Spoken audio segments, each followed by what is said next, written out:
Galactic General Varnak's voice echoed like a stuck subspace transmission as he swaggered into the high conclave chamber, robes flapping behind him like he thought he was a Marvel villain. The amphitheater shimmered with polished obsidian, its floor tiled with holographic stars, its walls lined with delegates from 100 worlds, each prouder than the next, each fatter with bureaucratic self-importance. At the center, on a glowing platform shaped like the Empire's sigil, a clawed fist gripping a globe, stood General Threxen Zarn. And judging by the way he was glaring at Varnak, he'd rather be standing in an acid swamp getting his tentacles gnawed off by wild flarkhounds. "Permission to speak freely, Your Eminence," Threx said, voice dry as vacuum sand. Varnak barely glanced up from the datapad he was scrolling. "It's already been granted, General. Though I advise you make it quick. My second breakfast is scheduled in 10 minutes. There were titters from the council benches. One delegate, an amphibious bureaucrat from the Makari cluster, bubbled a laugh that literally fogged up his translator helm. Threx didn't blink. "I'm here to tell you you're making a mistake. A galactic mistake. You're planning to deploy to Earth. Again." Varnak raised a brow ridge. "And why, pray tell, should this council reconsider? Earth is a minor Class G planet with localized military capabilities, laughable defense tech, and a population that wears emotional trauma like fashion accessories." "Because you're targeting the wrong demographic," Threx said grimly. "Your fleet's set to engage female human soldiers. And I've seen them, up close." Now that earned him a few actual laughs. One delegate coughed into his translator device. Another muttered, "What, do they weaponize gossip and scented candles now?" Threx didn't move. "They weaponize chaos. Wit.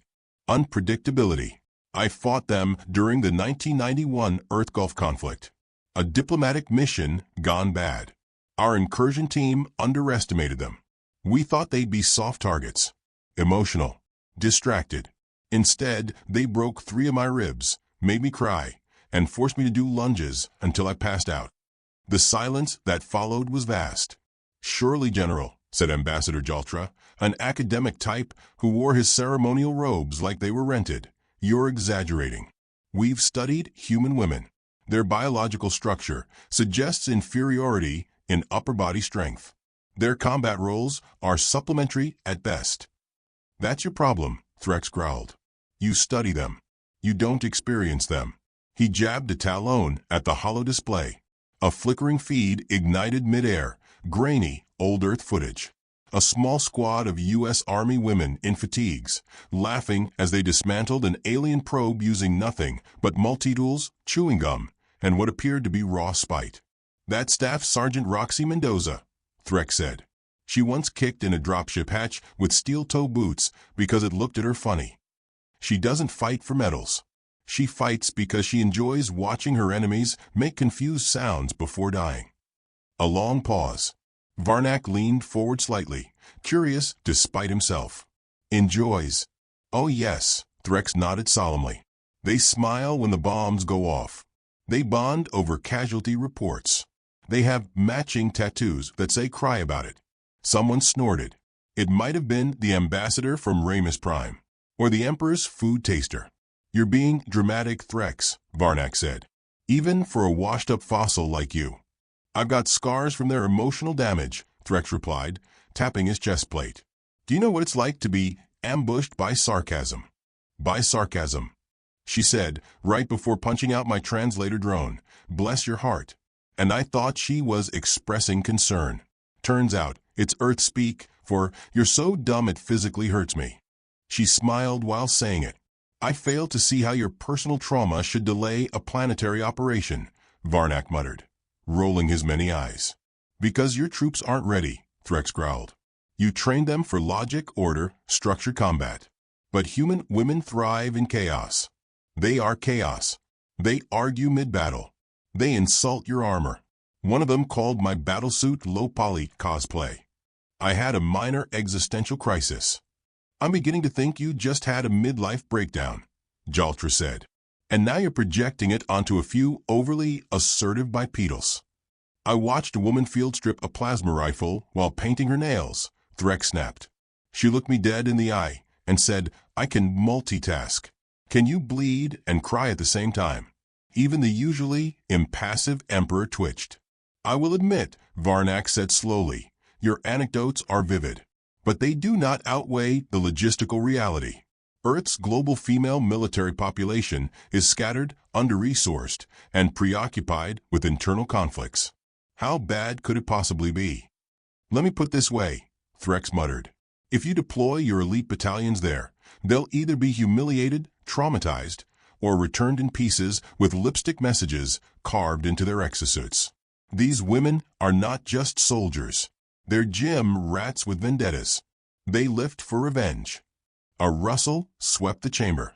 Nervous murmurs, whispers in interstellar dialects. Jaltra scoffed again. "We have telekinetic shock troops trained on the moons of Daxar.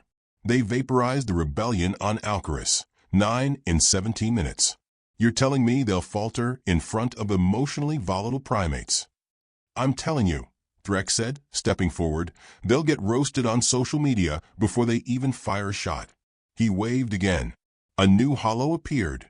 TikToks, Reels, montages of female soldiers dancing, lifting, sparring, cut to aggressive synth-pop music.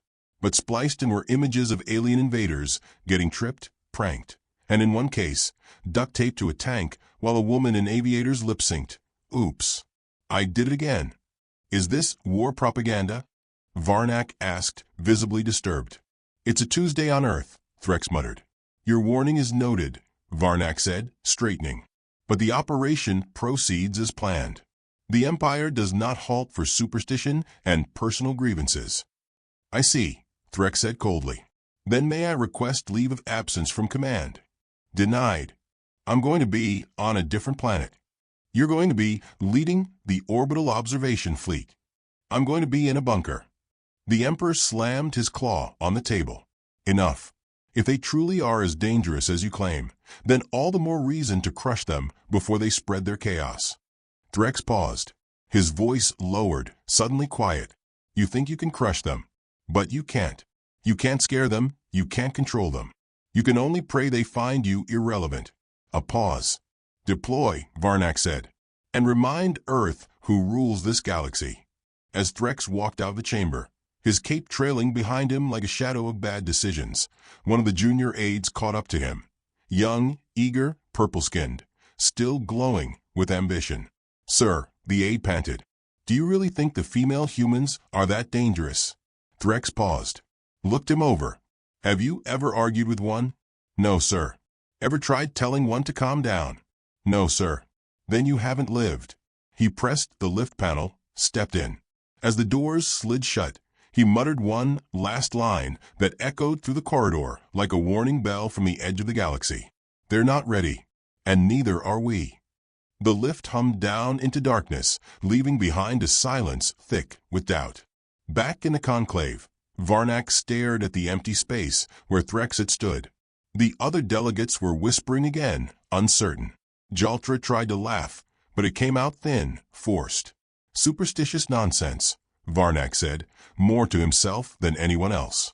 But in the cold recesses of his mind, a flicker of unease ignited. Not because he feared Earth's military, not because of plasma rifles or tactical strikes, but because of a phrase he remembered from Threx's file, buried deep in the mission logs. Subject exhibited signs of post-traumatic SAS disorder. The Empire would proceed, and the universe would never be the same. The alien transport vessel split the sky over Kansas, with all the subtlety of a fireworks truck colliding with a blender. A trail of fire licked the clouds, its descent screaming louder than a Metallica concert in a wind tunnel. Beneath it, a sun-drenched military outpost blinked on the prairie, an unassuming, dusty compound surrounded by chain-link fences, some cows, and the kind of emptiness that made even Google Maps shrug. Inside the barracks, Staff Sergeant Roxy Rip Mendoza sat at a picnic table cleaning her boot knife, while humming along to a 1998 Britney Spears hit playing on an ancient boombox. Her tattoos glinted under the fluorescent lights, one on her bicep that read "Born to Sass," and another curling around her wrist, a flaming skull with pigtails. Across from her, Lieutenant Casey Wu was upside down, doing a handstand push-up against the wall, perfectly balanced. She wore aviators indoors and didn't smile unless she was about to do something profoundly illegal with a rifle.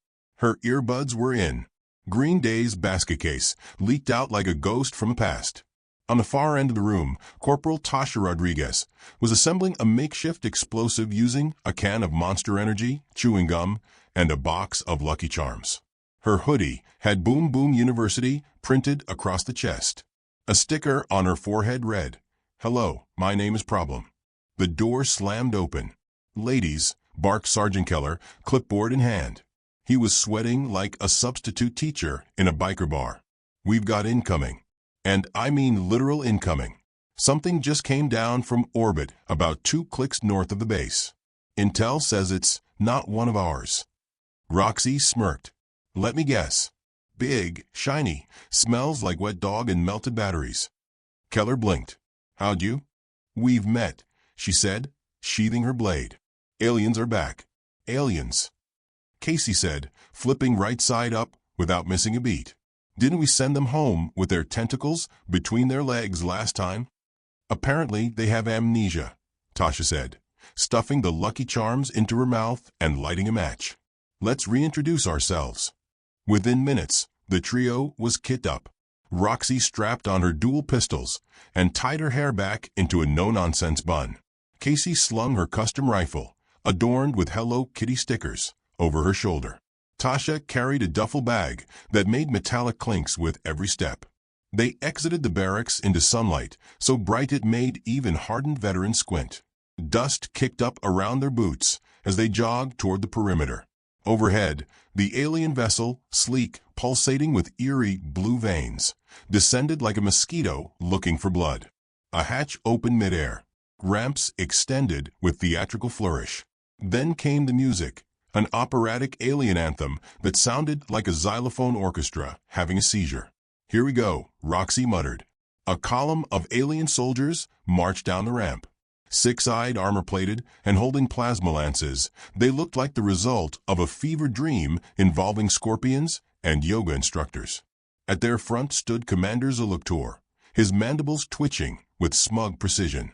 "Humans," Zuluktor announced in a booming voice, "you are now subjects of the Galactic Empire.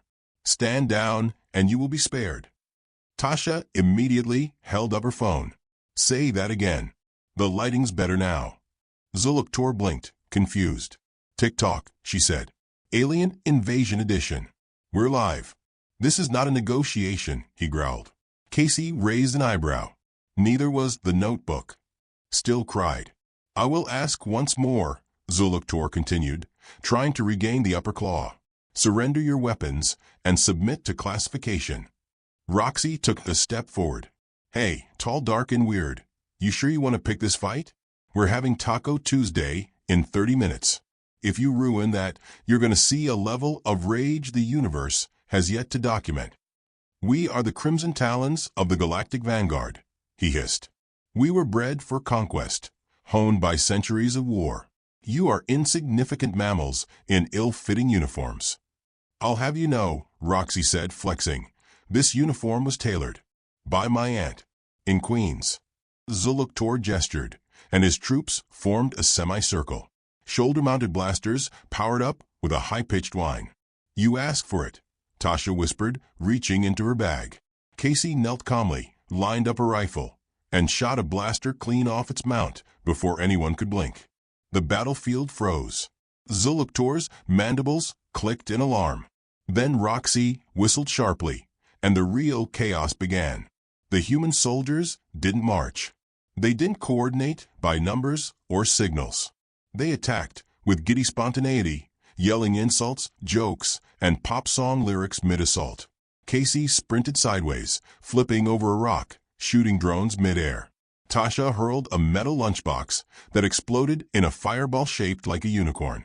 Roxy tackled one of the taller aliens and shouted, "Who's insignificant now, Slender Man?" The aliens were clearly trained for battle, but not this kind. Not for warfare laced with sarcasm, sabotage, and slapstick-level booby traps. One slipped on a spilled energy drink. Another got blinded by glitter bombs. A third tried to run, but got lassoed by a jump rope from a nearby workout station. Zuluktor screamed into his comms. They're uncoordinated, unpredictable, illogical. Exactly, Casey said from a tree branch above. That's the point. The sound of chaos echoed across the prairie. Human laughter mixed with alien panic. One alien trooper dropped his weapon and tried to blend in with a cow. It mooed loudly. The cow got recruited. Within 15 minutes, the alien squad had been reduced to a wobbling, retreating mess, tripping over their own gear, dodging glitter mines and flaming bras. Zuluktor was the last one standing. Scorched, wheezing, antennae singed. He stumbled backward, raising a hand. "I surrender," he coughed. Roxy strolled over, wiped her hands on her camo pants, and leaned close. "We accept. But you're going to have to do one thing first." He looked at her, terrified. She held up her phone. Smile for the debrief selfie. Click. Back at the base, an hour later, the prisoners were seated in a makeshift, holding pen constructed out of gym equipment and lawn chairs. Zuluktor stared numbly as Tasha handed out Capri Suns and Casey uploaded combat footage to a drive labeled Galactic Roast Volume 1. Roxy paced the room, talking into a headset connected to Central Command. "Yes, sir." "No, they didn't get past the first line." "Yes, we're feeding them." "Yeah, real food." "One of them asked for nourishment cubes. I gave him Doritos." He cried. There was a pause.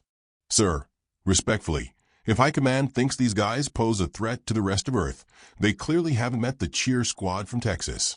Or my grandma. You ever seen a 78-year-old woman chase a raccoon off her porch with a frying pan? That's generational trauma with cardio." She hung up and turned to her squad. "Well, ladies, I think we just became a cautionary tale." Tasha grinned. "You think they'll make us an entry in their war manual?" Casey nodded. "Probably under Do Not Engage without emotional armor." Outside, the Kansas sun dipped low, casting gold across the landscape. Alien craft debris smoldered gently in the distance. Birds chirped. Somewhere, a TikTok notification chimed. Roxy stood still for a moment, watching the horizon. "More will come," she said quietly. "Let 'em," Casey replied. "We'll keep the welcome party weird." And with that, as the stars blinked into view above the field, the humans returned to the barracks, laughing, victorious, and already arguing over who got first shower. Far above, in the shadowy deck of an orbiting mothership, a trembling alien technician played back the footage they'd received from Zuluktor's failed mission. He paused it on Roxy's selfie. She smiled, he whispered. The admiral beside him leaned forward. Was that a victory ritual? I don't know. But she hashtagged it. #AlienHooped. The screen flickered. Then came the alert. New human upload. How to dismantle a galactic invasion in 3 easy steps. The technician blinked. "Sir," he said, "permission to reroute all deployment fleets away from Earth." "Denied," came the growl. And somewhere on the planet below, 3 women toasted their victory with protein bars, confident that whatever came next, they'd be ready. Or, at the very least, highly entertained. The city of Sao Paulo shimmered under the oppressive heat of midday. Skyscrapers leaned into each other like eavesdropping giants, and the air buzzed with tension, not the usual humankind, but something foreign, something distinctly interstellar. Above the smog-choked skyline, a formation of black diamond-shaped warships hung in stillness, blotting out chunks of the sun like angry gods preparing to pass judgment. Major Helena Graves stood at the edge of a helipad atop a hollowed-out parking structure, one boot resting on the metal railing, the other planted firmly like she owned the planet. Her fatigues were as crisp as her expression was not.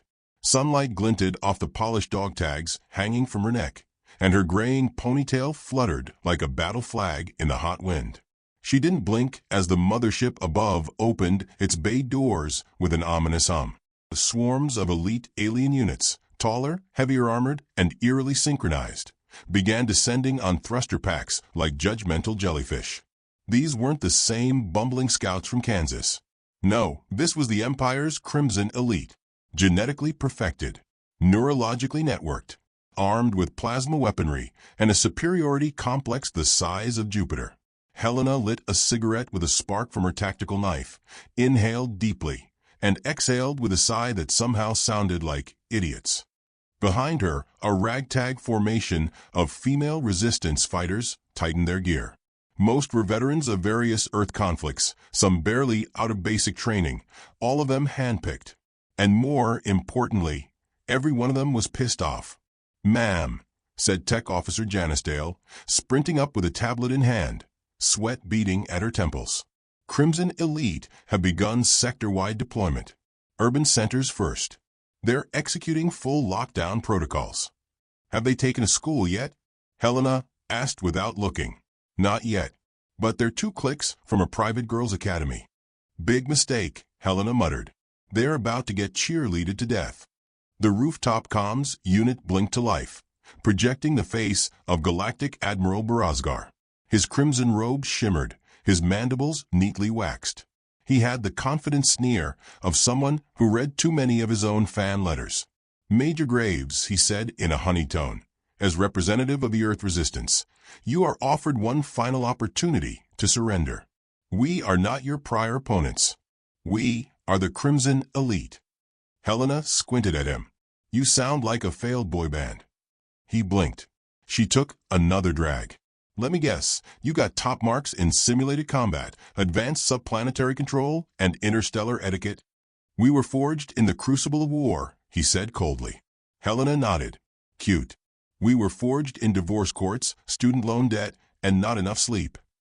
The Admiral frowned. "Our combat units are perfectly synchronized, linked through neural implants. We are one mind, one body." Helena finally turned to face the hologram. "Let me give you a free lesson, Admiral. Any unit that thinks with one mind dies with one plan. You think chaos is a weakness. We've turned it into an art form."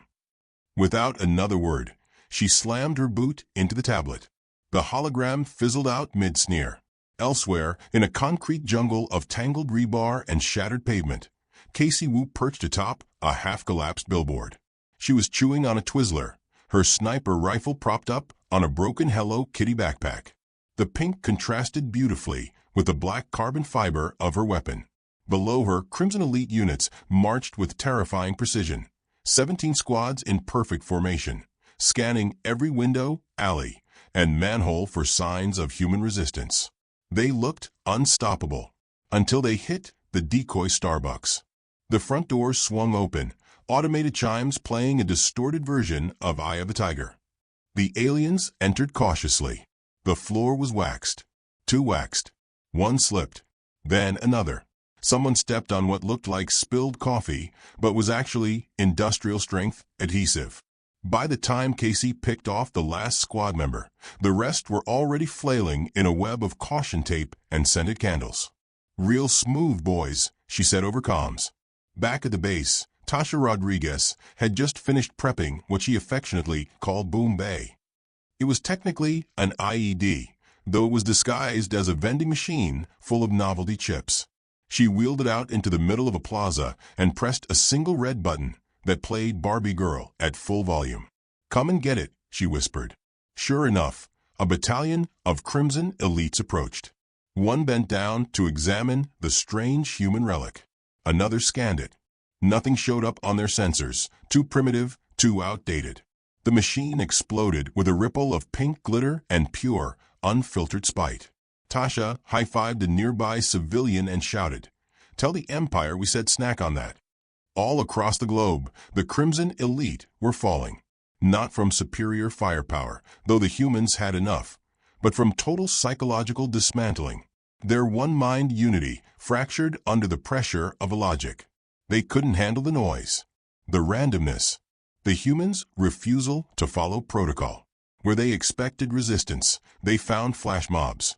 Where they expected fear, they found dance battles. One squad in Tokyo had to be medically extracted after being exposed to an entire high school musical performance reenacted with real blades. The Empire's broadcasts grew increasingly desperate. Interstellar news anchors with 8 eyes stammered through headlines like "Human Females Weaponize Pop Culture" and "Crimson Elite Defeated by group chat. In orbit, Admiral Barazgar paced aboard his flagship, twitching with every incoming report. Commander Thar, status on the Sao Paulo contingent. Decimated, sir, by a synchronized roller derby. He growled. And the London team? Ambushed in a pub. One of them was defeated by a joke about his mother. They're not even using strategy. They are, sir, Thar said, sweating. It's just not the kind we understand. The Admiral slapped the console and barked. Reroute all remaining Crimson elite to the American Midwest. Neutralize their field leader, Major Graves.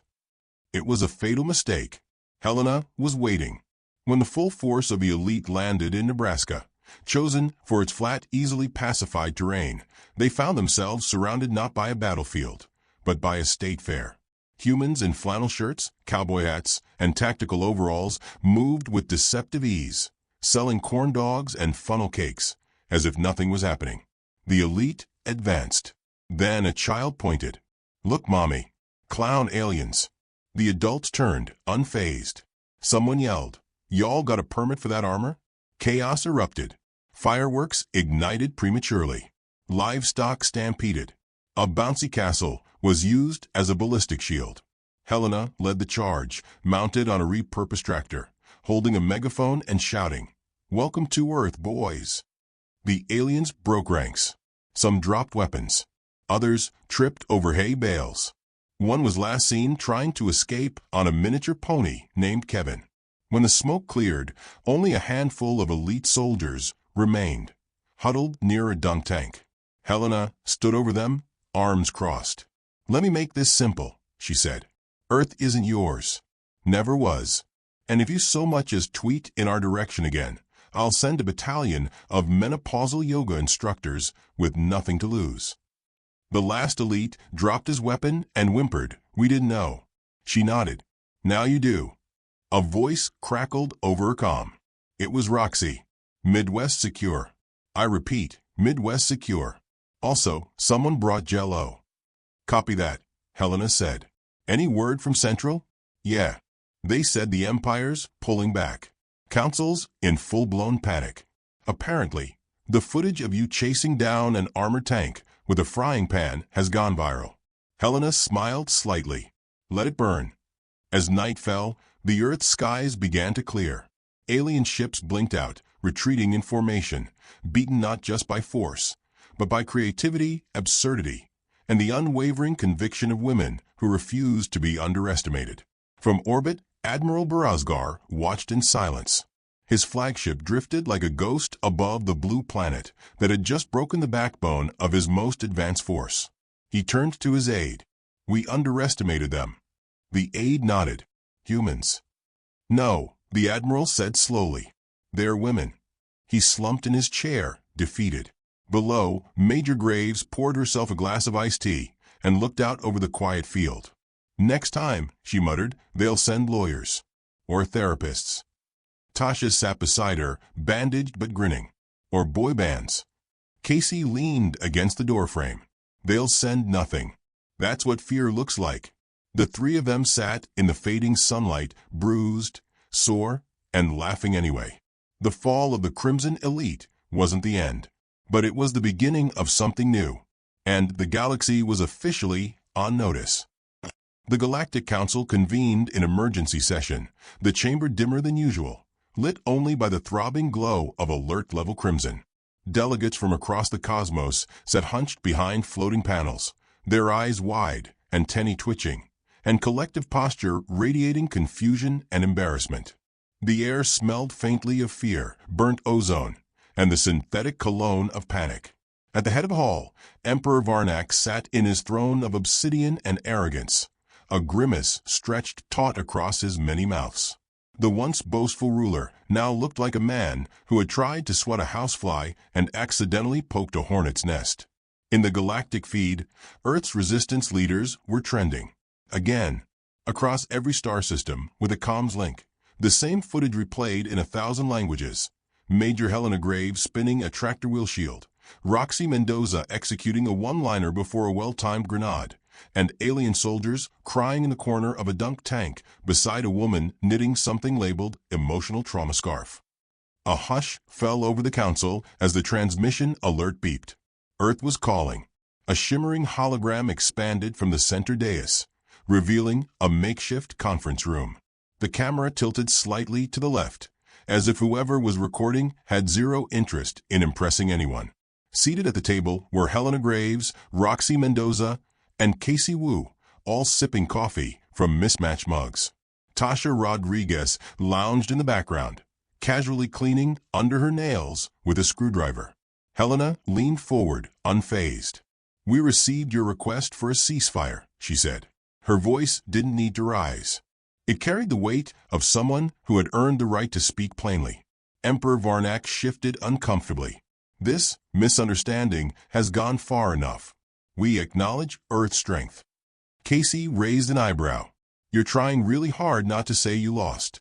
A murmur of diplomatic snickering ran through the council chamber. Varnak cleared his throat. "We propose an immediate end to hostilities and the drafting of a formal treaty, mutual non-aggression." Roxy smirked. "You want to sign a 'we promise not to poke the wasp nest again' pact?" "If that metaphor serves," Varnak replied stiffly. Tasha spoke up without turning around. "You invaded, mocked us, underestimated us, and then ran like cowards when we put glitter in your ventilators. You don't get to rewrite the narrative because you're losing the PR battle." Helena stood, slowly. "There will be a treaty," she said. "But we're writing it. And you're signing it. Or Earth becomes your worst recurring nightmare. And trust me, it won't be plasma bombs. It'll be coordinated passive aggression. Bake sales with blood in the frosting. Grandmas who never forget." Barazgar's projection materialized beside Varnak, bandaged, burned, and humiliated.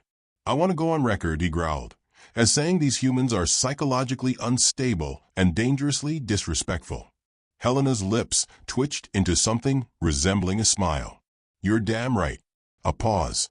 A sigh. The Emperor waved a limp hand. "Very well. Send your terms." The transmission ended with a short buzz. The silence that followed in the chamber was deafening. No one dared speak first. On Earth, the four women sat quietly for a moment before bursting into laughter. "Did you see his face?" Roxy said. "He looked like someone told him his credit score was determined by emotional intelligence." "They still don't get it," Casey said, adjusting her scope even though there was nothing to aim at. "They still think this is about weapons." "It's about unpredictability," Helena said, pacing slowly. "They train for order. They built an empire on symmetry and control. And we showed them that chaos, if wielded right, is power." Tasha looked up from her screwdriver. "We just rewrote the manual." 2 days later, aboard the Galactic flagship orbiting Ganymede, a delegation of alien diplomats arrived in their most formal attire. Robes of silk spun from singing worms, badges glowing with molecular pride. They entered the treaty chamber with trepidation. On the human side of the room, things were decidedly less ceremonial. Roxy wore combat boots and a leather jacket. Casey showed up in a NASA hoodie. Tasha had replaced her name tag with a sticker that read, "Hello, I'm vibe-checking you." Helena, as always, was in uniform, but her medals were replaced with bottle caps and a single band-aid. The table between them was long and made of steel. At its center sat a document, printed on real paper, ink smudged, signed in glitter pen. Barazgar hesitated. "This is the treaty?" Helena nodded. "You want to stay out of Earth's orbit. That's your contract." He flipped through it, expression tightening with every line. Article 1. No orbital incursions within 1 light year of Earth unless bringing snacks. Article 3.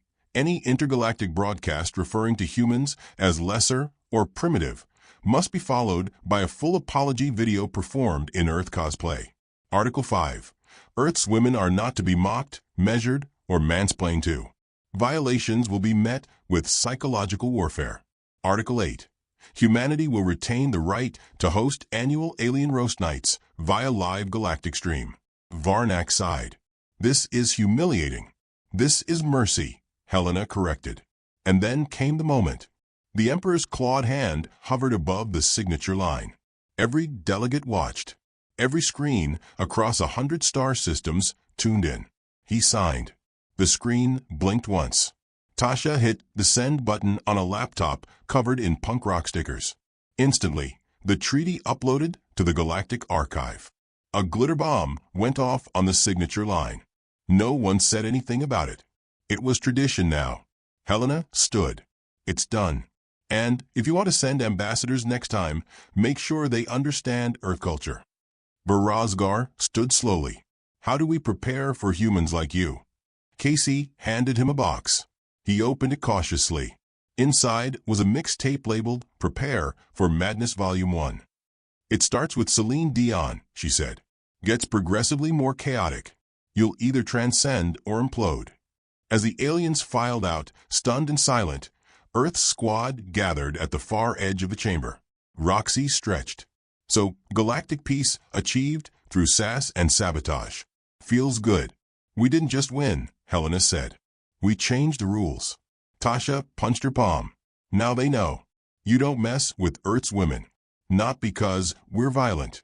Because we're efficiently violent with a side of dramatic flair. They walked out together as the artificial sunrise lit the ship's upper decks.